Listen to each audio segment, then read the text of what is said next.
লাউয়ের গোড়া বাঁশের চটা, লাউয়ের গোড়া বাঁশের চটা, মাঝখানে তার একটা তার, এক তারাতে গাই রে সেলিম দুনিয়াদারি চমৎকার, এক তারাতে গাই রে সেলিম দুনিয়াদারি চমৎকার।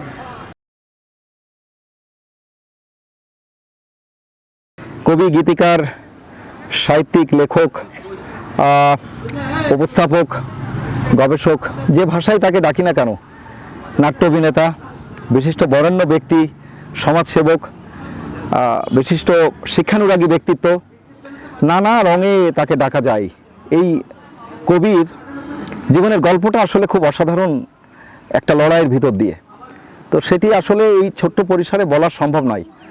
আমার সবুজ বনের দর্শকদের জন্য যদি কখনো এই কবির জীবনের নানা দিক নিয়ে কোনো কাজ করতে হয়, সেদিন হয়তো আপনাদেরকে জানাতে পারবো। তার আগে একটু ছোট্ট করে বলে রাখি যে এত লেখনী, এত নানা ভাগে তিনি ভাগ করেছেন জীবনের নানা লেখাকে, নানা কাজকে, শিল্প সাহিত্যে তার যে অবদান, সেটি আসলে ছোট্ট পরিসরে বলে যাওয়া সম্ভব নয়। আলহাজ রফিউদ্দিন জিন্না রোড, আমার সবুজ মনের দর্শক। আমি কবির প্রয়াত পিতার স্মরণে যে সড়কটি নামকরণ করা হয়েছে, সেই নামকরণের সেই সড়ক ধরেই আমি এগিয়ে যাচ্ছি। সামনেই কবির বাসা।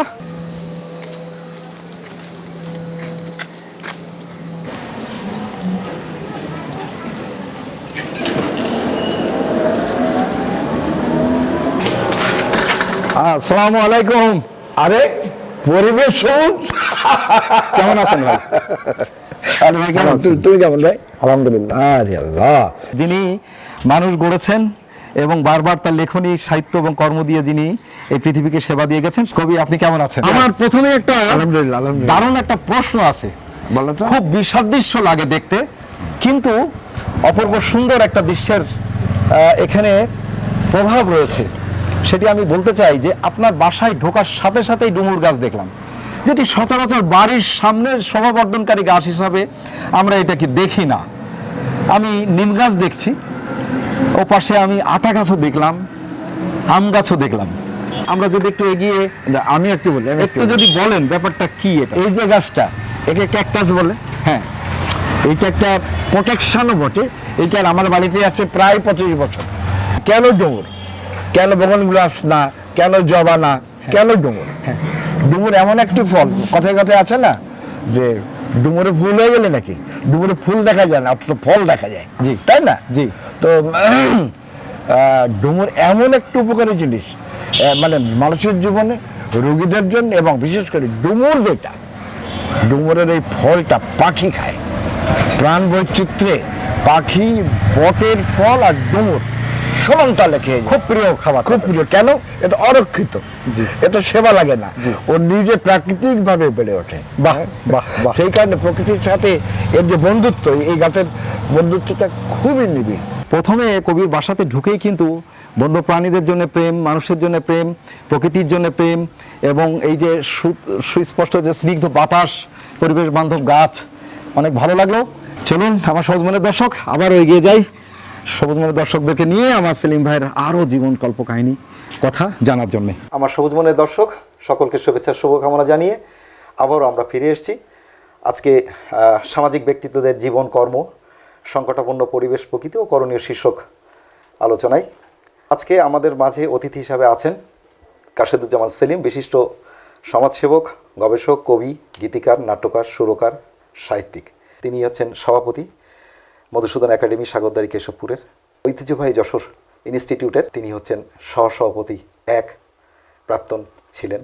বাংলাদেশ বেতার এবং টেলিভিশনের গীতিকার এবং নাট্যশিল্পী, বাংলাদেশ টেলিভিশনের সঙ্গীত পরিচালক, বিসমিল্লাহ অটো তার ব্যবস্থাপনা পরিচালক এবং প্রতিষ্ঠাতা, বাংলাদেশ কবিতা সংসদ স্বর্ণপদক, ডক্টর মোহাম্মদ মনিরুজ্জামান পদক, অননশীল যে পত্রিকা চোখ, সেই চোখ পত্রিকা পদক, ইন্দো বাংলা মৈত্রী পদক এবং সম্মাননা পদক তার রয়েছে। এছাড়াও তার অসংখ্য প্রাপ্তি এবং পদক তার ঝুলিতে রয়েছে তার।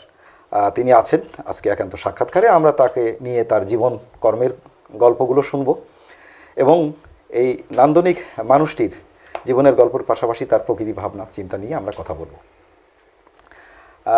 আসসালামু আলাইকুম। ওয়ালাইকুম আসসালাম। কাসিদুজ্জামান সেলিম ভাই, আপনি কেমন আছেন? আলহামদুলিল্লাহ ভালোই আছি। গ্রিন ওয়ার্ল্ড এনভায়রনমেন্ট ফাউন্ডেশনের 25 বছর পূর্তি, এই পূর্তিতে আমাদের সংগঠনের পক্ষ থেকে আপনাকে শুভেচ্ছা জানাচ্ছি। পাশাপাশি আমাদের ডিসকভারি পরিবেশিক চ্যানেল গ্রিন সেফটির পক্ষ থেকেও আপনাকে শুভেচ্ছা অভিনন্দন। আপনাকে আমি হৃদয়ের গভীর থেকে আপনাকে আমি মোবারকবাদ জানাচ্ছি, এই কারণে যে যে আপনাদের যে সার্চিং মেন্টালিটি, এটা আমাকে অভিভূত করেছে। যে গ্রিন চ্যানেলের পক্ষ থেকে আমাদের মতো লোককে একটা বিশেষ চোখ দিয়ে বেছে নেওয়ার যে দক্ষতা বা যোগ্যতা বা মনন, এগুলো একত্রিত করেই আমাদের এই সুযোগটা আপনারা দিয়েছেন। তার জন্য আমি আবার আপনাদেরকে শুভেচ্ছা এবং শ্রদ্ধা জানাচ্ছি। সাধারণ মানুষ থেকে শুরু করে বিজ্ঞজন সকলেরই জীবনের গল্প আমরা তুলে নিয়ে আসি, তাদের কর্মের সাথে প্রকৃতির যে কাজগুলো থাকে সেগুলো তুলে নেওয়ার চেষ্টা করি এবং সেটি আমাদের সবুজ মনের দর্শকদের কাছে পৌঁছানোর চেষ্টা করি। আজকে এই বরেণ্য ব্যক্তি, যার আসলে এত কাজ, এত গুণাবলী, সেগুলো বলে কিন্তু আমরা শেষ করতে পারিনি। অত্যন্ত বিনয়ী, মানবিক, মিষ্টভাষী, বন্ধুবৎসল এবং অত্যন্ত পরোপকারী একজন মানুষ। প্রশ্নোত্তর পর্বে চলে যাচ্ছে আমার সবুজ মনের দর্শকদের জন্য। আমরা এই গুণী মানুষটার ব্যাপারে আমরা তার শৈশব কৈশোরে একটু যেতে চাই। আমরা জানি যে তিনি আইনে স্নাতকোত্তর, 4 ভাই 4 বোনের ওনার পরিবার। ওনার জীবনের শৈশব কৈশোরে একটু যেতে চাই। সেখানে আমার একটু প্রশ্ন আছে যে আমরা তথ্য পেয়েছি যে 1978 সালে স্কুলে যখন আপনি পড়ছেন তখনই আপনি মঞ্চনাটক করেছেন স্কুল মাঠে, একটি গোলাপের মৃত্যু। একটি গোলাপের মৃত্যু, এবং আপনার গুরু আব্দুর রব সাহেব সেটি পরিচালনা করেছিলেন। তো সেই একটি গোলাপের মৃত্যু, এইটার দর্শক প্রথম নাটক, এবং আপনি শ্রেষ্ঠ অভিনেতা হয়েছিলেন ওই নাটকে। হ্যাঁ, তো ওই সময়কার দর্শক এবং আপনার অনুভূতি সেই শৈশবের। ভারী একটা মজার কথা। দেখেন, তখন কিন্তু আমাদের সামর্থ্যও ছিল না। আমাদের যারা অ্যাক্টর ছিলাম তাদেরও ছিল না, অ্যারেঞ্জারদেরও ছিল না, আমাদের এলাকাবাসীরও ছিল না যে কলেক্টর থেকে কিছু একটা আনবো। তো ঘেরার জন্যে বিভিন্ন মা বোনদের শাড়ি ছিল আমাদের ঘেরার জায়গা, মন্ত্রটা মা বোনদের শাড়ি। আর আমাদের এই বাড়ি, আমরা যারা উপশহরে থাকি, প্রত্যেকের বাড়ির থেকে একটু জব্দ অর্থাৎ মজবুত দেখে খাট, যাকে আমরা এখানে যশোরের ভাষায় বলে তক্তপোষ, এই খাটগুলো নিয়ে তলায় ইট দিয়ে উঁচু করে মঞ্চ করতাম। তাহলে বাইরেগুলো হচ্ছে শাড়ি, আর ওইটা হচ্ছে তক্তপোষ, হচ্ছে মঞ্চ, আর চেয়ার কি স্কুলের বেঞ্চ। এটা হচ্ছে চেয়ার, তেমন আনতে পারতাম, আমার পয়সা ছিল না। আর বিদ্যুৎ খুবই কঠিন ছিল। তারপরে বিদ্যুৎ কিছু বাড়িতে যেহেতু ছিল, সেখান থেকে তাকে রিকোয়েস্ট করে কানেকশনটা নিয়ে ওইখানে আমরা মঞ্চস্থ নাটক করেছিলাম। এখানে সবচেয়ে বড় মজার বিষয় হচ্ছে, ওই নাটকের দর্শক ছিল মা, দাদি, চাচা, চাচি, বোনেরা, খালাম্মা, সমস্ত স্তরের শিশুরা, সবাই। মানে একটা মেলা হয়ে যাচ্ছে, জানো, কি একটা দুঃসাহসিক কাণ্ড আমরা ঘটিয়ে ফেলছি। কি যে প্রাণে প্রাণ মেলানোর প্রতিযোগিতা, আমি অবাক হয়ে যাই। সে স্মৃতি এখনো আমার কাঁদায়। কিন্তু এখানে একটা বিষয় আছে, সেটা আপনাকে আমি একটু বলি। জি, আমার বয়স কম। আমি কত বয়স হবে? আমার তখন 18ই ধরেন। হ্যাঁ, 18-19 বছর। আপনি তখন তরুণ, একেবারে। এর বয়স তো বেশি না। আমার ফিগার ছিল খুব ভালো, উঁচু লম্বা ছিলাম। জি, চুল টুলো ছিল খুব বেশি, তখন একটা ফ্যাশনের সময়টা যাচ্ছিল না। তো আমার ক্যারেক্টার দিল বাবার ক্যারেক্টার। আমি ছেলে মানুষ, আমার বাবার ক্যারেক্টার দিলে হয়? এটা তরুণ। আর সেই বাবার ক্যারেক্টার দেওয়ার পরে আমি ওই নাটকের ওই যিনি হিরোইন ছিলেন, অর্থাৎ কেন্দ্রীয় নারী চরিত্রে যিনি অভিনয় করছিলেন, তার বাবা ছিলাম। তো সেই স্মৃতি এখন আমার মনে পড়ে। আমার সাথে ছিল ওই দিলারা সত্তার মৃত্যু ছিল, আমাকে সহায়তা করেছিল, নায়িকা ছিল প্রাক্তন ওই যে স্ফুলিঙ্গ পত্রিকার সম্পাদক। সম্পাদক স্ফুলিঙ্গের সম্পাদকের মেয়ে, সাত্তারের মেয়ে। আচ্ছা আচ্ছা। তারপরে আমাদের মধু চাচা বলে এক ভদ্র খুব নাট্যমতী লোকজন ছিল। আমার যে কত লোকের ভিড়, ভিড় চাকানো জানে কি একটা বিপ্লব করে ফেলেছি। ওই যে অনুপ্রেরণা, তখনই মনে করলাম না, আমি লোকের সামনে কথা বলতে পারি। আমার পা কাঁপা, হাত কাঁপা যে শুরুটা ছিল, সেগুলো আস্তে আস্তে আমার থেমে গেল। তারপরে আমি নাটকের বিষয়ে মনোযোগী হলাম। নতুন প্রজন্ম ভাবুন তো একবার, যে এই প্রতিযশা মানুষটি এইভাবে সংগঠিত করেছেন, সে ছোটবেলা থেকে তার শৈশব কৈশোরের প্রেরণা এবং একটি নান্দনিক যে স্মৃতিচারণ নতুন প্রজন্মের জন্য নিশ্চয়ই এটি পাথে হয়ে থাকবে। এই গুণীজনকে আবারও আমরা কৃতজ্ঞতা জানাই আমার গ্রিন ওয়ার্ল্ডের পক্ষ থেকে। আমার নাট্যমঞ্চের এখানে একটি কথা আমাকে বলতে হবে, জি বলুন। মনে পড়ে গেল। আমাদের ওই মাঠটার নাম ছিল বেলতলা মাঠ। আচ্ছা। বেলতলা, বেল গাছটাই বেলতলা, আর সামনে ছিল তেঁতুলতলা, তেঁতুল গাছটাই তেঁতুলতলা, আর ডান পাশে ছিল গাবতলা। গাব গাছ বড় আছে, অনেক বড়, তাই গাবতলা। তো মঞ্চ করার সময় আমাদের ওই বা খেলাধুলার সময় ওই বেল গাছ আমাদের যে স্টাফ ছিল, কিন্তু মানুষ এত কনসিয়াস ছিল, ওই বেল গাছ কিন্তু আমাদেরকে কাটতে দেয়নি কখনো। মানে গাছ থাকলে, গাছই মানুষের ঠিকানা। এই প্রকৃতি প্রেম ছিল, সেই কথা আজকে আমার মনে পড়ে গেল। এই পরিবেশ জ্ঞান মানুষের ছিল, যে যে কোনো একটা গাছ যদি বেঁচে থাকে সেটা একটা ঠিকানা হয়ে দাঁড়ায়। চমৎকার। আমরা বারবার তার প্রকৃতি প্রেম কিন্তু চলে আসছে। এই গুণী মানুষদের আসলে আমাদের আবিষ্কার করা প্রয়োজন। আমার সবুজ মনের দর্শকদের কাছে আমার অব্যক্ত আমাদের চাওয়া থাকবে যে গুণী মানুষদের আগামী জীবনের, আগামী প্রজন্মের জন্য কিন্তু প্রেরণা আমরা জানতে চাইবো আস্তে আস্তে। এভাবেই যেন আমরা আমাদের গুণী মানুষদের সমাদর করতে পারি, সম্মান জানাতে পারি, এবং তার থেকে পাওয়া সেই তথ্য উপাত্তগুলো আমাদের যেন আগামী জীবনের প্রেরণা হয়। আমি আবারও আরেকটি প্রশ্নে আবার আসবো, সেই শৈশব কৈশোরে আপনি শিশুকাল থেকেই কিন্তু আপনি দেয়াল পত্রিকা লিখেছেন, ছোটোবেলা থেকেই কিন্তু ছড়া, কবিতা আপনি লিখতেন। তো নাটকের পাশাপাশি আপনার সঙ্গীত নিয়ে আপনার জীবনে অত্যন্ত প্রখ্যাত নৃত্য নির্দেশক সঞ্জীব চক্রবর্তী দা, যশোরের অত্যন্ত গুণী একজন নির্দেশক, তার সাথে আপনার একটা স্মৃতির ঘটনা আপনি সেটি যদি আপনি একটু বলেন, যে আপনার গান লেখার শুরু, এবং সেই শুরু থেকে আজকে কাশিদুজ্জামান সেলিম, যিনি বাংলাদেশ বেতার এবং টেলিভিশনে তালিকাভুক্ত গীতিকার, নাট্য শিল্পী এবং সঙ্গীত পরিচালক, তো সেই শুরুর গান এবং সেই গানটি কি ছিল এবং সেই দিনকার স্মৃতিটা যদি একটু সংক্ষেপে আমরা জানতে পারি। কোথায় চলে গিয়েছেন আপনি, বাপটি বাপ! আপনার এই অনুসন্ধিৎসু মন, আমার মনে পড়ে যাচ্ছে কেঁচোর কথা। জি বলেন। কেঁচো, আমি ওইখানে আসবো। জি জি জি অবশ্যই। কেঁচো আমরা সবাই অবহেলা করি, ও মাটির নিচে থাকে, নোংরা জায়গায় থাকে, কিন্তু দেখেন মাটি উর্বরের ব্যাপারে, যে মাটি প্রকৃতিকে ধারণ করে বড় করতে সহযোগিতা করে, জমিতে দেখবেন, সমস্ত জমিতে দেখবেন কেঁচো ওর মাটির নিচে থেকে থেকে থেকে বেড়ে ওঠে, অনেক ছিদ্র, অনেক। ও হচ্ছে মাটিটাকে মূলত পাইলিং করে চাষ উপযোগী করে তোলে, তাই না? জি। আপনি আমাকে প্রশ্ন করেছেন যে প্রথম আপনি গানে এলেন কি করে। জি। আমি যদি বলি আমি প্রকৃতির কাছ থেকে শিখেছি, সত্যি, এটা সত্যি। চমৎকার। সালটা ছিল 80। নাটক হবে শিশুদের, বড়রা আমরা বিভিন্ন জায়গায় করতে পারি, কিন্তু সংঘবদ্ধ করতে পারি না। আমাদের প্রজন্মদের কি হবে? শিশু নাটক হবে, শিশু নাটক করতে হবে। আচ্ছা, হ্যাঁ, ঠিক ধরেছেন আপনি। তো আমরা তো একটু এগিয়ে যাচ্ছি, লোক এখন চেনে, দামও দেয়, ভালোবাসেই, ভালোও লাগে। তো শিশুরা দর্শক ছিল, তো ওদেরকে তো এগিয়ে আনতে হবে। এই দায় আমরা নিলাম। আমাদের সিটি কলেজের টিচার এবং কলেজের পরবর্তীতে টিচার অধ্যাপক কঙ্কর গুপ্ত স্যার, উনি ভালো নাটক লেখেন, আমরা শুনেছি। তো ওনার কাছে গেলাম, উনি একটা শিশুদের উপযোগী একটি নাটক লিখে দিলেন, যে আমরা বললাম আমরা বাচ্চা কাচ্চা করবো। উনি লিখে দিলেন একটি রাজা রানী পরীদের দিয়ে একটা নাটক। বাহ, আচ্ছা আচ্ছা। নাম দিল হচ্ছে নীলকমল লাল কমল। আচ্ছা। এই নাটকটা আমরা শুরু করলাম, আগে সব আমাদের পাড়ার ছেলেরা সব।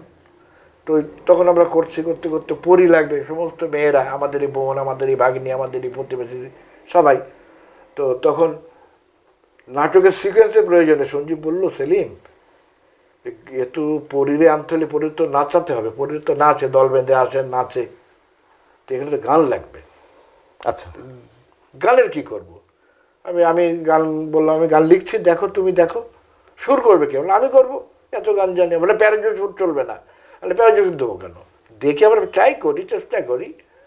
তো তখন ওই এক প্রথম গান আমি লিখলাম যে পরীরা আটকা পড়ে আছে, রাজা রাজকুমারী সফরে বেরিয়েছে, তখন পরীরা যেহেতু রাজা রাজকুমারীরা পেয়ে গেছে, তো সেখানে তাদের কাছে আজই জানাচ্ছে পরীরা আসলে আটকায়নি, আটকিয়েছে পরীর দ্বারা ওরা আটকিয়েছে। আচ্ছা থিঙ্কিংটা এরকম। আচ্ছা তখন ওরা বলছে, গানটা ছিল মুক্তি পেয়েছি আমরা, ধন্য ধন্য ধন্য, আমরা দুই রাজার কুমার, শুধু তোমাদের জন্য। এই সুরটাও কি আপনি করলেন? সুরও আমি করলাম। লিখলেন আপনি, হ্যাঁ। শুরু করলেন। এই যে আমরা একটু সুরটা কি আপনার মনে আছে? ঠিক হ্যাঁ, যদি বা সেই গায়কের কণ্ঠ। 45 বছর আগের কথা।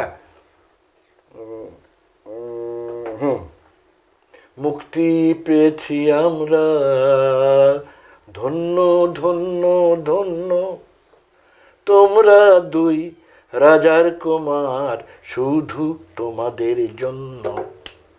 মুক্তি পেয়েছি আমরা, ধন্য ধন্য ধন্য, তোমরা দুই রাজার কুমার, শুধু তোমাদের জন্য। বাহ হা হা হো হো। বাহ, চমৎকার।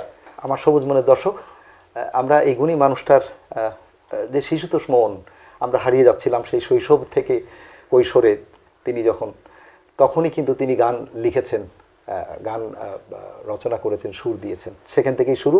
এবং পরবর্তীতে আমরা যেটা বললাম যে বেতার টেলিভিশন অসংখ্য লেখনীতে তার আমরা গানের কথাটা আমরা জানতে পারলাম। আমার সবুজ মনের দর্শক, আমরা বারবার যেটা বলছি যে সেটা হচ্ছে যে প্রকৃতি পরিবেশ, আমাদের বাস্তুতন্ত্র, আমাদের জীববৈচিত্র্য আমাদেরকে রক্ষা করতে হবে, বাঁচাতে হবে, এটি আমাদের মূল সবসময় চেতনা। সেই পাশাপাশি আমাদের সাধারণ মানুষ থেকে শুরু করে নানা বিদগ্ধ জন যারা রয়েছেন, বরেণ্য মানুষ, তাদের জীবন কর্মের নানা কথা থাকে যেটা বর্তমানে এবং আগামী প্রজন্মের জন্য পাথেয় হয়ে থাকতে পারে। আমাদের সেখানে অনেক কিছু রয়েছে।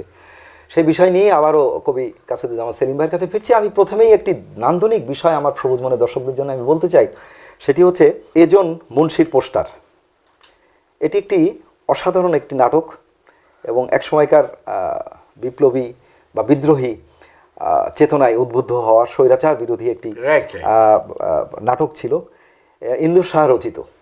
এই নাটকটি এত জনপ্রিয় নাটক, সেই নাটকের চরিত্রে আমরা জেনেছি, সেটি আমাদের দর্শকদের উদ্দেশ্যে জানাতে চাই যে কবি কাসেদুজ্জামান সেলিম ভাইয়ের যে বাবা, তিনি রফিউদ্দিন জিন্নাহ, তিনি অত্যন্ত জনপ্রিয় এবং অত্যন্ত খ্যাতিমান একজন অভিনেতা ছিলেন, অত্যন্ত খ্যাতিমান নাট্য অভিনেতা ছিলেন, যাত্রা অভিনেতা ছিলেন। এবং তার যে শৈলী, তার যে চেহারা, যে রাজকীয় চেহারা, তার পোশাক, তার চিন্তা চেতনা, তার ডায়লগ থ্রো, সেইটি সেই সময়কার যারা এখনও বেঁচে আছেন তারা স্মৃতিচারণে বারবার ফিরে আসে। অমলেন্দু বিশ্বাস বিখ্যাত যাত্রা শিল্পী, তিনি এবং আপনার বাবা দুজনই কিন্তু দিকপাল ব্যক্তিত্ব, এবং তাদের অভিনয়ের পাশাপাশি তাদের গ্রিন রুমে তাদেরকে দেখার জন্য হাজার লক্ষ জনতা তখন ভিড় করতেন। এমন একজন ব্যক্তিত্ব সেই রফিউদ্দিন জিন্নাহর সন্তান আপনি, আপনার রক্তের মধ্যে কিন্তু সেই নাটক, সেই ধারা রয়ে গেছে। এবং মজার ব্যাপার যেটি বলছিলাম, এজন মুন্সির পোস্টার, এটার হিরো চরিত্রে আপনি অভিনয় করেছিলেন এবং সেই নাটকে আপনার বাবার চরিত্রে অভিনয়, আপনার বাবাই কিন্তু বাবার চরিত্র করেছিলেন। সন্তান এবং পিতা একই মঞ্চে দর্শকের সামনে, কত দীর্ঘ বছর আগের সেই কথা। আমার সবুজ মনের দর্শকদের কাছে সেই দর্শক, আপনার অনুভূতি, বাবা এবং সন্তান আপনারা দুই দিকপাল রয়েছেন, যদি আপনি তখন কৈশোরে যৌবনে, তো সেই স্মৃতিচারণটা আমরা যদি দর্শকদের জন্য একটু আপনি বলেন। একটা অনন্য ব্যাপার, হয় না। আমার বাবা জনাব রফিউদ্দিন আহমেদ জিন্নাহ আমার রিহার্সেল শেষ হয়ে যাওয়ার পর যে কে বলতেন, এইখানে তোমার হয়নি, কিন্তু এরকম করলে হবে না, আমি করি, তুমি দেখে নাও বাড়িতে বসে, ওখানে না, আচ্ছা এটা হয় না, তুমি এটা এইভাবে করবা। তো ওই লোকটা এত রাজবাড়ি ছিল যে ওরা সামনে আমরা যেতে পারতাম না, কিন্তু ওই জায়গায় উনি ইজি হয়ে গেছিলেন, ক্যাজুয়াল হয়ে গেছিলেন, আমার সহকর্মী পারফর্মার হয়ে গেছিলেন। এইটা আমার মনে পড়ে। ও যখন, যেহেতু আমার ছেলেও করবেই, করছেও, ওর ভালোটুকু ওকে শিখিয়ে দেওয়া ভালো, ওইখানে উনি ছাড় দেননি। তো ওই বিষয়টা আমার আজও খুব মনে দাগ কাটে। তো এই জন্মশ্রী পোস্টারে, ওই নাটকে আমার বাবার ছিল পোস্টমাস্টারের চরিত্র। পোস্টমাস্টার ওই গ্রামের একজন শিক্ষিত মানুষ, আন্দোলন চলছে তখন মুক্তিযুদ্ধের সময়, চারিদিকে যা কিছু হচ্ছে সব গোপনে গোপনে হচ্ছে, এবং লোকচক্ষুর আড়ালে করছে চারিদিকে স্বাধীনতার বিপক্ষের লোকজন, সেখানে দলকে সংগঠিত করা, মুক্তিযোদ্ধাদেরকে সংগঠিত করা। হিরো হচ্ছে আমি, আমার নাম ছিল তিতুমির। আপনি একটা পয়েন্ট আউট করেছেন যে বাবা আর সন্তান একই মঞ্চে অভিনয় করছেন, সে তার একটা সিকোয়েন্সের অনুভূতি চায় কি আমার। এই তো তিনি তো আজ বেঁচে নেই, এত বড় একজন তিনি দিকপাল অভিনেতা বেঁচে তিনি নেই। ছিলেন। তো এই এজন্মশ্রী পোস্টারের নাটকে ওই জায়গাটায় সারা দর্শক কিন্তু দেখছে তিতুমির আসছে, কিন্তু তিতুমির কার সন্তান কেউ জানে না। এবং সেই পাগল প্রায় বেশ নাকি আপনার যখন ঢুকবেন। কিন্তু তিতুমির কার সন্তান কেউ জানে জানে না। না। তিতুমির কিন্তু পোস্টমাস্টারই সন্তান, আচ্ছা আমার বাবার সন্তান। আচ্ছা। অরিজিনাল সন্তান কিন্তু আমার কিন্তু উনি পরিচয় আমার দিচ্ছেন না। আমি তো বিপ্লবী, চিনে যাবো, লোকে তো চিনে যাবে, কাজ চিনে। ওর বাবার পরে আক্রমণ হতো, প্রতিপক্ষের আক্রমণ করবে, পোস্টমাস্টার তাহলে তুমি এতদিন ধরে এদেরকে সংগঠিত করছো তোমার ছেলে দিয়ে। তখন আমি যখন মঞ্চে ঢুকলাম, একটি কথা ওনার সাথে আমার হয়নি, কথা হয়নি। সবার সাথে সংলাপ হতো, ওনার সাথে না, পরিচয় হয়ে যাবে। আমি যে সেই তিতুমির, উনি বলতে পারছেন না। তিতুমির তো বিপ্লবী, তাহলে ও বাবাকে আক্রমণ করবে, এই পোস্টমাস্টার বুড়োর ছেলে ওই সেই তিতুমির, যে কিনা ওদের বিরুদ্ধে আন্দোলনের নেতৃত্ব দিচ্ছে। আমার বাবা আমাকে বলতে পারছে না, আমিও যেতে পারছি না। তা আমার লোকটা আমার মনে আছে, লোকটা ছিল এরকম আমার।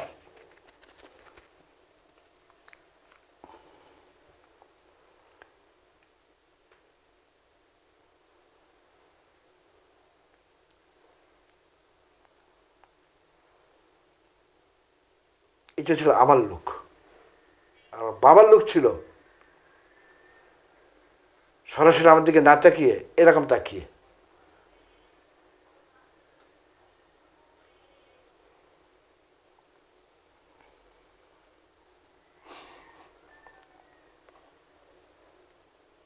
এই সিকোয়েন্সটা 40 বছর আগে করা। এই সিকোয়েন্সটা রেডি করার জন্য আব্বা আমাকে ক্লাস নিয়েছিলেন।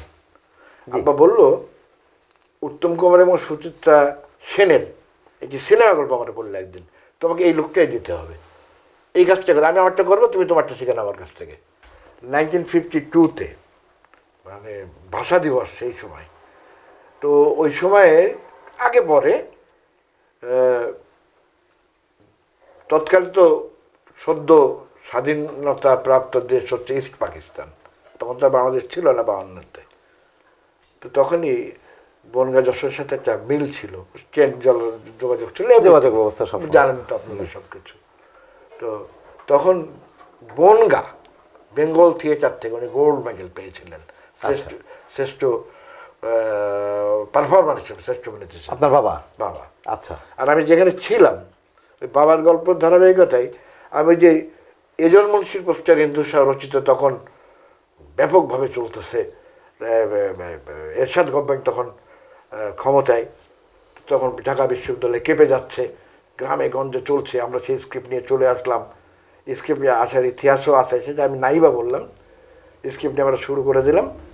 তো তখন কার জনাব আব্দুল হাই, গাজী আব্দুল হাই ছিলেন যশোরের এমপি, প্রাক্তন এমপি। প্রাক্তন এমপি ছিল, উনি মারা গেছেন। তো এমপি সাহেব ওই নাটক থেকে পাগল হয়ে গেলেন। পাগল হয়ে বলে, আমি এই ক্যারেক্টার করবো, আমি নাটক করবো, ওই সেলিমের ক্যারেক্টার আমি করবো, আচ্ছা আচ্ছা আমি হিরো করবো। আচ্ছা। তো উনি হিরো করলেন এমপি সাহেব, আমি হয়ে গেলাম বাবা। আচ্ছা, পরে সেই বাবার চরিত্রে আবার আপনি করেছেন? আমি করলাম, হ্যাঁ, যেটা আপনার বাবা করেছিলেন। বাবা করেছিলেন। হ্যাঁ। এটা একটা অদ্ভুত একটা চমৎকার অনুভূতির ব্যাপার না? চমৎকার অনুভূতি। হ্যাঁ, আমার বাবার কাছে অনেক স্মৃতি শোনা। আমার প্রথম আলোর এক সাক্ষাৎকারে উনি বলেছিলেন, আমরা প্রিন্টেডও পেয়েছি, যে আমি ময়মনসিংহে অভিনয় করতে গিয়েছি, নবাব সিরাজউদ্দৌলা। তো নবাব সিরাজউদ্দৌলার নবাব ক্যারেক্টার ছিল বাবার। তো সেই শোটা এত ভালো হলো, দর্শকের এত ভিড়, তো এক রাতে হলো না, দর্শকরা টিকিট না পেয়ে ফিরে গেল, প্যান্ডেল ভাঙচুর করে দিল, এই নাটক আবার হতে হবে।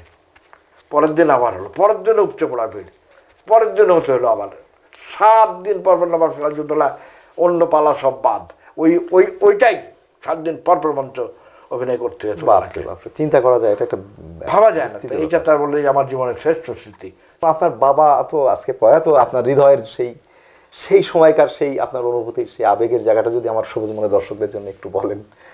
হ্যাঁ, আমার বাবা যেদিন মারা গেলেন, ওই রাত্রি পাহারাদার ছিলাম আমি, রাত্রে সবাই ঘুমায় না পালাক্রমে, জি, সন্ধ্যায় মারা গেলেন, মাগরিবে নামাজ পড়লেন, এশায় মারা গেলেন। তো সমস্ত লোকজনের খবর দেওয়া দিই, তাই সারা রাত্রি পাহারা আমার। তো আমি দেখলাম যে আমার একটু উল্টো পথে চলতে ভালো লাগে, উল্টো পথ আমি সবসময় পছন্দ করি।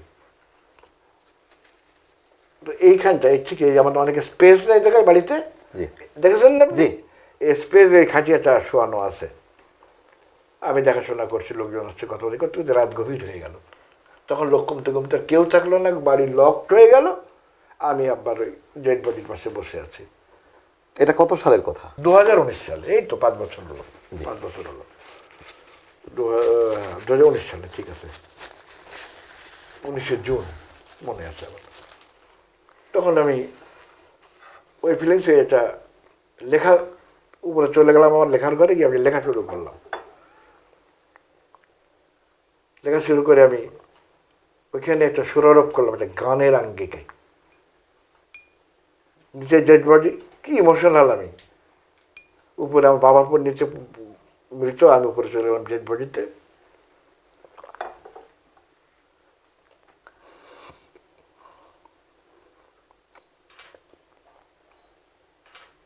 আমি লিখলাম, শেষ খেয়া তুমি দিয়েছ পারি, ফিরবে না কোনো দিন নিজের বাড়ি,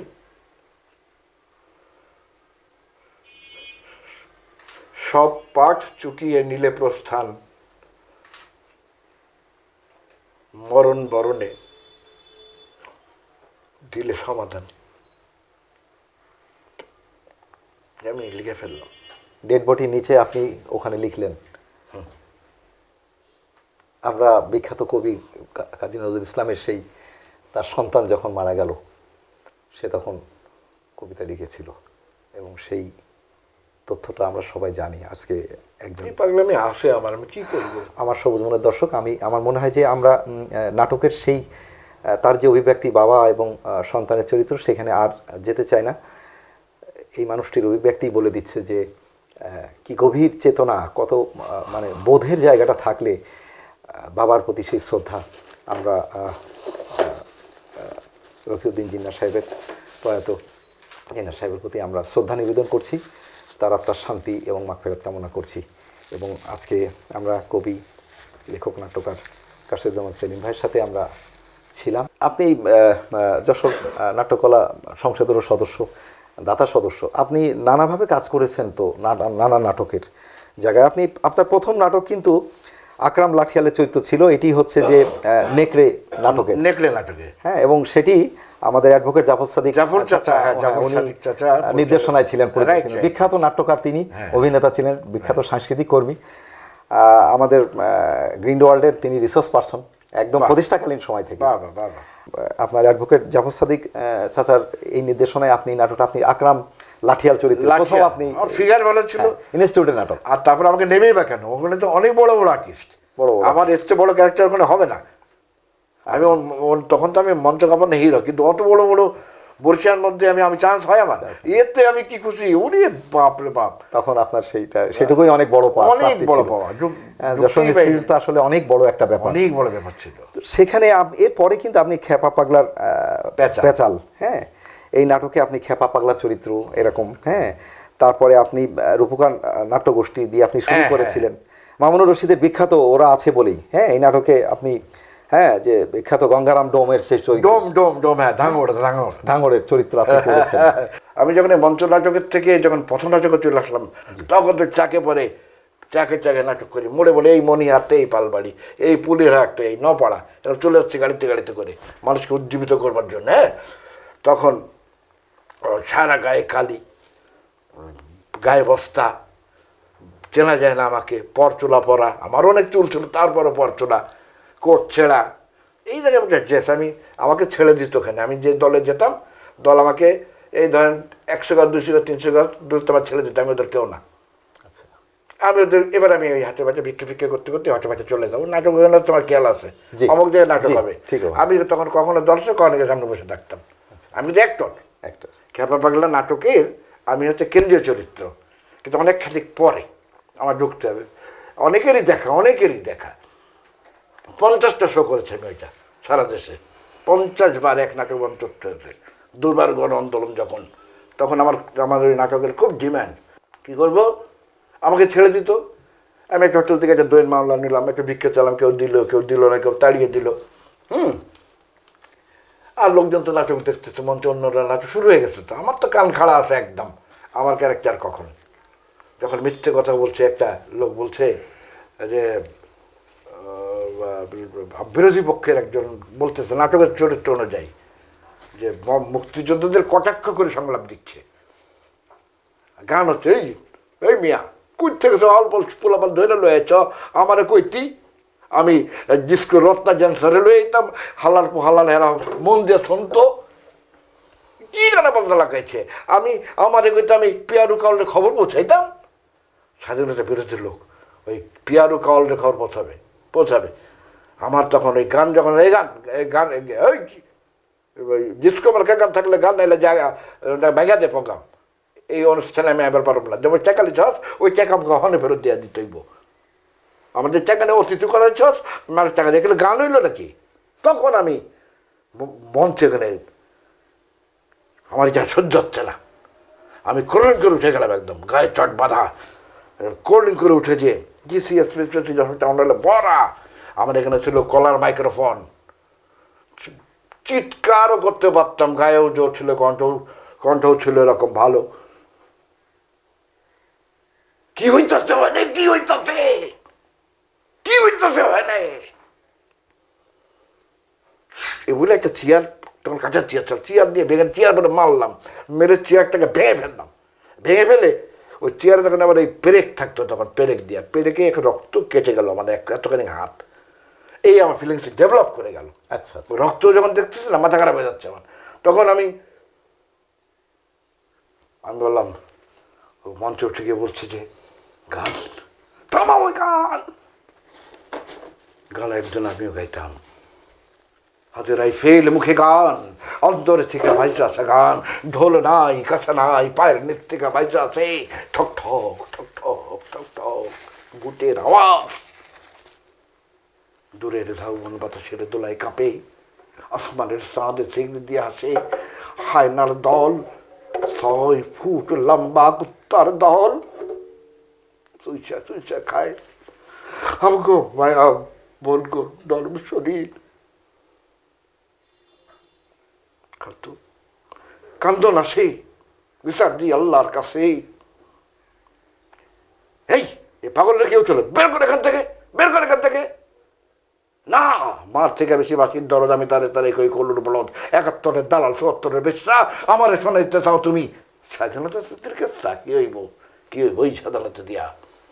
চমৎকার সমস্ত ডায়লগ ছিল তখনকার সময়কার। হ্যাঁ, মাথা খারাপ না, আপনি এরপরে ওরা আছে বলেই মামুনুর রশিদের বিখ্যাত যে নাটক, সেটি তোর কথা আমরা শুনলাম। আবার আপনি যশোর শিল্প গোষ্ঠীর আয়োজিত নতুন মানুষ, হ্যাঁ, এখানে কিন্তু আপনি একটা ব্যতিক্রমী, আবার আপনি ভিলেন চরিত্রে আমরা পেয়েছি আমাদের ইয়েতে, যে আপনি হ্যাঁ যশোর শিল্পী গোষ্ঠী প্রতিষ্ঠা হলো। আমি তখন যশোরে খুব মানে তরুণ হিসেবে অনেক অভিনয় নাম করেছি। হ্যাঁ, ওরা বললো প্রদীপ চক্রবর্তী রানা, সেলিম তুমি এই ক্যারেক্টারটা করে দাও, তোমার ফিগার তোমার চুল, এই ভিলেন আমি পাচ্ছি না, আমার প্রতিষ্ঠা বার্ষিকীর প্রোগ্রাম একটু করে দাও ভাই।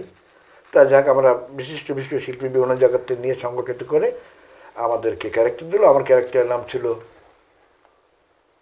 গোন্ডা ক্যারেক্টার, টপা গোন্ডা। আচ্ছা, টপা গুন্ডা। হ্যাঁ, আরে ত্রাস। 1985 সাল হবে, 85 তো 25টা বার্ষিকী। তো আমি ভিলেন যে আছে শয়তান যে, গ্রামের কুচক্রি যে, যে মানুষকে নিষ্পেষণ করে শোষণ করে যে জীবনযাপন করে, তো সে আর আমি মুখামুখি ক্যারেক্টারে। আমি বললাম,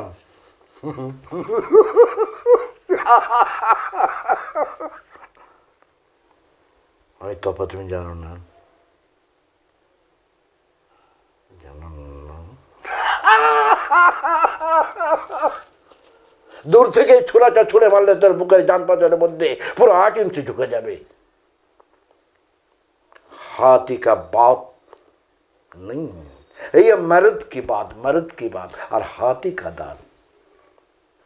তুমি জানো, আমি যখন না খেয়ে খুঁজে বেড়াতাম, আমার মায়ের চিকিৎসার জন্য আমি যখন চিকিৎসা করতে পারিনি, আমার বাবা যখন স্কুলে কলেজে পড়ানোর সময় আমার ভাই বোনকে পড়াতে পারেনি, বেতন না দিতে পারার অপরাধে স্কুল থেকে আমার বোনটাকে বিয়ে করে বিয়ের কিছু উপযোগী কন্যাকে বিয়ে না দিতে পেরে সে আত্মহত্যা করেছিল, আমার ছোট ভাইকে স্কুল থেকে বের করে দিয়েছিল,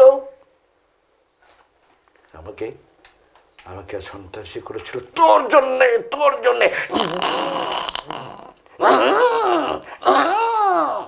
দম দম দম দম করে 3টে ফায়ার করে দিলাম। ও তো একাকার। এটা আপনি কিন্তু করেছেন মানে একেবারে নেগেটিভ চরিত্র, যেটা নেগেটিভ ক্যারেক্টার, এইটা আমার জীবনের নেগেটিভ। আপনি অন্যান্য নানা চরিত্র, বাবার চরিত্র বা বেশিরভাগ ক্ষেত্রে আপনি মূল চরিত্র ক্যারেক্টার করেছেন, এবং তখনকার আপনার এবং আপনার যে শরীর, হ্যাঁ, আপনার যে দেহবর্ষ ছিল, আপনার চুল, আপনি বেশিরভাগ সময় কিন্তু নায়কের চরিত্রের দিকেই ছিল।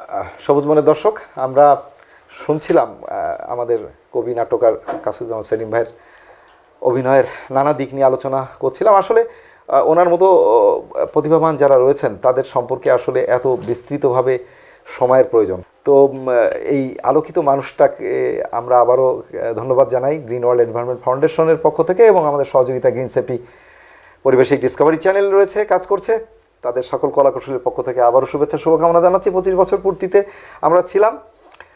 আমরা আবার একটি প্রশ্নে যাব, সেটি হচ্ছে যে বর্তমান প্রজন্ম নাটক নিয়ে আসলে অনেক বিস্তৃত কথা রয়েছে। যদি সংক্ষেপে একটা মেসেজ হিসাবে আপনি বলেন যে এই প্রজন্ম আর আগের প্রজন্ম, দুটো প্রজন্মের মধ্যে যে নাটক, আবহাওয়া, পরিবেশ, যে পরিস্থিতির পরিবর্তন এসে গেছে, যুগের পরিবর্তন এসে গেছে, সেখানে আপনার মেসেজ কি থাকবে? মেসেজই তো আসলে সব, একটি মেসেজই সব। 10,000 বছর আগের মেসেজ আজকে যদি সমকালীন হয় তাহলে সেটা শ্রেষ্ঠ কীর্তি। নাটকের ক্ষেত্রে কি, শেক্সপিয়ার থেকে আমরা জেনেছি বিশ্বটাই একটি নাট্যমঞ্চ, আমরা সকলে তার অভিনেতা। এর চেয়ে বড় মেসেজ তার হয় না। বিশ্বটা একটা নাট্যমঞ্চ, আমরা সকলে তার অভিনেতা। তাহলে আমি 10,000 বা 1,000 বা 5,000 বছর পরে কি এটি বলতে পারি না? নিশ্চয়ই বলতে পারি। প্রতি মুহূর্তেই আমরা অভিনয়ের মধ্যেই আছি, প্রতি মুহূর্তে প্রত্যেকেই আমরা শিল্পী, প্রত্যেকেই। এটাকে শুধু একটু চিহ্নিত করতে হবে, তার জন্য একটু মনোনিবেশ দরকার। যদি সবাই জগতের বোঝে, এইটুকু সিগনাল, আয় আয়, এতে ও দূরে লোক বুঝে যায়, আসিস না, ও বোঝে, তাহলে ও কি অভিনেতা নয়?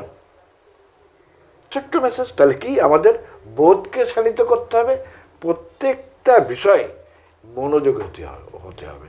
আমরা শিখেছিলাম নাটকের ট্রেনিংয়ে, গ্রুপ থিয়েটার ফেডারেশনে মামুনুর রশিদ ভাই আমাদেরকে শিখিয়েছিলেন যে কয়েকটা জিনিস একটু ফলো যদি তোমরা করো তাহলে তোর শিল্পী হতে কোনো বেগ পেতে হয় না, কিন্তু তার মধ্যেই তোমরা বাস করো, এটা তোমরা নিজেরাই জানো না। সেইটা কি, যেহেতু উপস্থাপক সাহেব বা আমার প্রিয়জন বা এই দেশের এই সবুজায়ন নিয়ে যিনি ভাবছেন, তার প্রশ্ন খুব সংক্ষেপে উত্তর দেওয়া বেশ কঠিন, কারণ উনি অ্যাক্টিভ প্যাসিভ দুইভাবেই উনি কথা বলেন। কারণ এখানে উনি সঠিক নির্বাচিত করছেন কি না লোকজন বা ব্যক্তিবর্গকে, এ বিষয়ে অত্যন্ত সচেতন। ওনার সাথে আমি কথা বলে বুঝেছি, আমার তথ্যাদি উনি যেভাবে সংগ্রহ করেছেন, উনি কাউকে এক্সকিউজ করা মানুষ নন। তো এইভাবে এটা যদি আমি আপনার এরকম একজন লোকের সামনে মুখামুখি হতে, এটা আমার বলতে হবে 100 বছর জন্য বলতে হবে। তার তো একটা এই যে প্রক্রিয়া ধারার সাথে আমি যুক্ত হয়েছি, আমার তো দায়বদ্ধতা বেড়েছে না। তো এগুলো অপ্রাসঙ্গিক কথা। প্রাসঙ্গিক কথা হচ্ছে ছোট্ট মেসেজটা আমার কাছে এরকম, কনসেন্ট্রেশন মনোযোগ, অবজারভেশন, পর্যবেক্ষণ, ফিজিক্যাল ফিটনেস মাস্ট। কেন? আমি বোবা, আমার তো হবে না ভাই। আমি কানে শুনি না, নাটকটা আমার তো হবে না। কানে না শোনা ক্যারেক্টার পেলে আমি কানে শোনা মানুষটা সেই চরিত্রটা করে দেখাতে পারি। চোখে না দেখা ক্যারেক্টার হলে আমি চোখে না দেখার অভিনয় করতে পারি, কিন্তু আমার চোখ সুস্থ থাকতে হবে। কারণ যার চোখ কোনোদিনই ছিল না জীবনের প্রথমে বা আজ অবধি, তিনি কিন্তু চোখ দেখানোর অনুভূতি ব্যক্ত করতে পারবেন না concentration, observation, physical fitness must, এবং শেষ পর্যন্ত কি এটার চর্চাটা যুক্ত হওয়া। আমি কি বোঝাতে পেরেছি? চমৎকার চমৎকার চমৎকার। এই যে আপনার যুক্ত হতে হবে। আপনি যা ভালো লাগে না, গান ভালো লাগে ভাই, আপনি গানে চলে যান। আপনার বিজনেস ভালো লাগে, আপনি বিজনেসে চলে যান। আপনার থিসিস ভালো লাগে, থিসিসে চলে যান। আপনি ক্যামেরা পার্সন হতে চান, হন, আপত্তি নেই। আপনি উপস্থাপক হতে চান, হয়ে যান। আপনি এন্টারপ্রেনিয়ার হতে চান, হয়ে যান। যা ইচ্ছা আপনি, আপনার স্বাধীনতা থাকে। নাটকের যদি আপনি একটা করতে চাই, নাটকের তো ধারা আছে। একটা হচ্ছে কৃষক, তার নাম আব্দুর রহিম।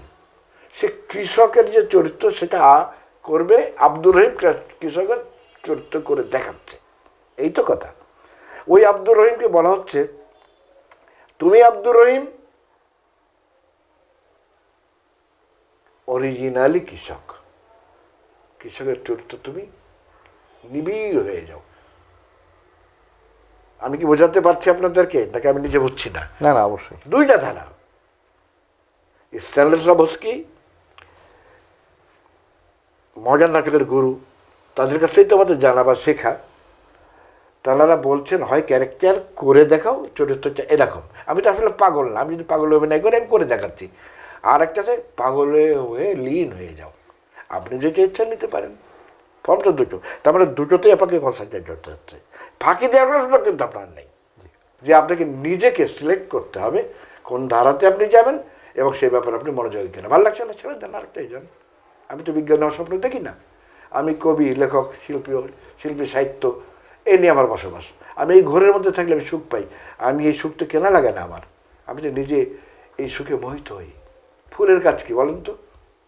আমি তো জানি। আলোতে রাখেন, অন্ধকারে রাখেন, ওর স্বভাব হচ্ছে সৌরভ ছড়ানো। চমৎকার, দারুণ বলেছেন ভাই। তাহলে দারুণ বলেন বলেছেন। আপনি, সেটাই। তা আপনি স্বভাবটা সরে আসবেন। সেটাই। আমার সৌজমনের দর্শক, এই গুণী মানুষ, একাধারে তার সাহিত্যের লেখনী, তার গবেষণাধর্মী ব্যাপারগুলো তো অবশ্যই আমরা আসবো পরবর্তীতে। ওনার নাট্য চর্চা, ওনার সঙ্গীত, এই নানা ভাবধারায়, নানা দর্শনে তিনি কাজ করে গেছেন। এই বিদগ্ধ গুণীজনের সম্পর্কে আবার তথ্য নিয়ে আপনাদের কাছে আসব। দারুণভাবে তিনি জানালেন এই প্রজন্মের কাছে কিছু তথ্য, সেগুলো নিশ্চয়ই আমাদের যারা এই চর্চায় থাকবেন তাদের জন্য এটি পাথে হয়ে থাকবে। আরও কথা বলবো। চোখ রাখুন গ্রিন সেফটির পর্দায়। সবুজ বাড়ান, জীবন শান্তিময়। আমি সবুজ, আবারও আসছি। ধন্যবাদ।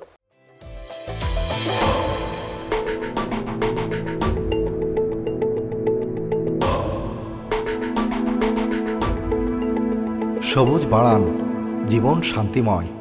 Green safety.